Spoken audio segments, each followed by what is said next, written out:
Allahu Allahu Allahu Allah Allahu Allahu Allahu Allah. Bismillahirrahmanirrahim. Alhamdulillahirabbil alamin. Wassalatu wassalamu ala asyrafil anbiya'i wal mursalin wa ala alihi washabbihi ajma'in. Segala puji bagi Allah Subhanahu wa taala yang menghidupkan kita pada hari ini dan dapat kita teruskan untuk menjalani kehidupan kita.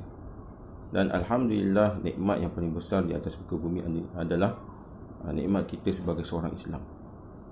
Hari ini ramai ataupun mungkin ada ramai yang tak sedar ataupun lupa dan mana Allah Subhanahu Taala beri kita satu nikmat yang paling besar, nikmat agama, nikmat Islam. Yang mana nikmat Islam ni Allah Subhanahu Taala akan menjanjikan syurga di akhirat kelak.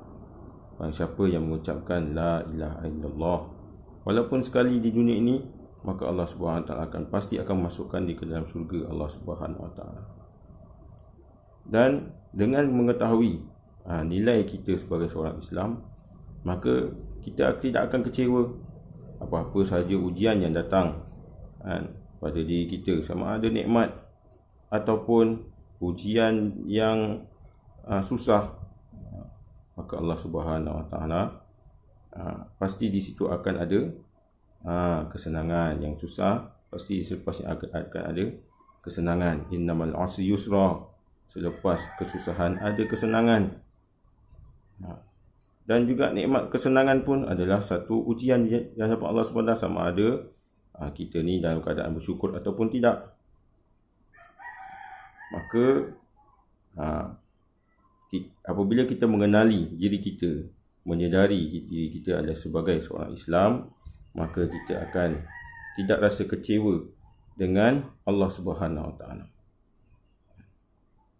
Hari ini ramai orang tertekan, ramai orang merasakan dirinya tidak ada guna lagi di hidup kat dunia, sehingga menyebabkan tekanan tersebut menyebabkan dia bunuh diri ataupun apa-apa sahaja dia buat, benda yang bertentangan dengan agama, bertentangan dengan perintah Allah Subhanahu Wa Taala. Sekiranya dia tahu, menyedari bahawasanya dia ni sebagai seorang Islam, dia ni sebagai orang yang ada iman, pasti dia ni akan berhadapan dengan Allah Subhanahu Wa Taala, merendah diri di hadapan Allah Subhanahu Wa Taala. Kerana rahmat Allah Subhanahu Wa Taala itu sangat luas. La taqnatu min rahmatillah. Janganlah kalian bersedih diri, berputus asa terhadap rahmat Allah Subhanahu Wa Taala, kerana rahmat Allah Subhanahu Wa Taala itu luas.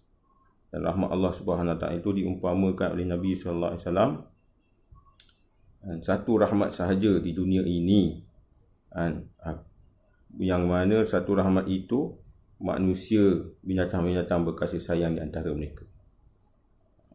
Maka apabila orang Islam itu dia menyedari bahawa dia ni adalah seorang Islam, maka dia akan menghargai dirinya sendiri, dan seterusnya dia akan menghargai orang lain, kerana nilai seorang Islam di sisi Allah Subhanahu Wa Taala begitu besar, begitu nilainya di sisi Allah Subhanahu Wa Taala, sehingga pada akhir kiamat nanti, sekiranya ada satu orang Islam yang biasa, dia hanya reti menyebut Allah, Allah, ataupun ucap kalimah la ilaha illallah, tidak reti solat, tak reti puasa, tapi dia seorang Islam, walaupun tinggal seorang ini saja, maka di sisi Allah Subhanahu Wa Taala begitu mulia, tidak akan kiamatkan lagi dunia ini.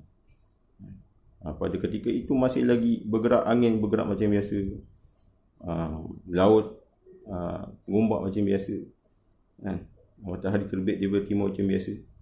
Tapi kalau orang yang macam ni pun tak ada satu orang pun di atas muka bumi, orang yang tak ada iman dalam diri dia, tak ada pun nak menyebut tentang Allah Subhanahu Wa Taala, maka tidak akan ada guna lagi dah dunia ini.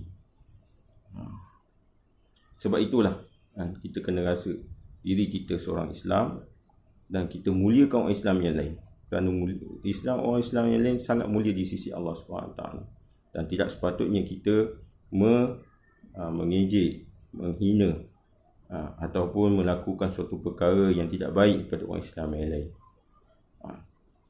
Apabila kita tahu nilai siapa dia orang Islam, maka kita tidak akan mempersiakan nikmat tersebut, dan kita akan sungguh-sungguh di hadapan Allah Subhanahu Wa Taala meminta ampun, memohon rahmat kepada Allah Subhanahu Wa Taala, dan kita tidak akan merasakan bahwasanya Allah Subhanahu Wa Taala ni mempersiakan kita, membiarkan kita kepada benda-benda yang sia-sia, dan Allah Subhanahu Wa Taala tidak akan mencipta suatu perkara dengan sia-sia. Semoga Allah Subhanahu Wa Taala bagi kita taufik untuk kita bersyukur pada Allah Subhanahu Wa Taala, untuk kita merendahkan diri pada Allah Subhanahu Wa Taala, dan kita merendah diri di hadapan orang Islam yang lain. Semoga video ini kita dapat mengambil manfaat sama-sama, insya-Allah. Jazakallahu khair. Allah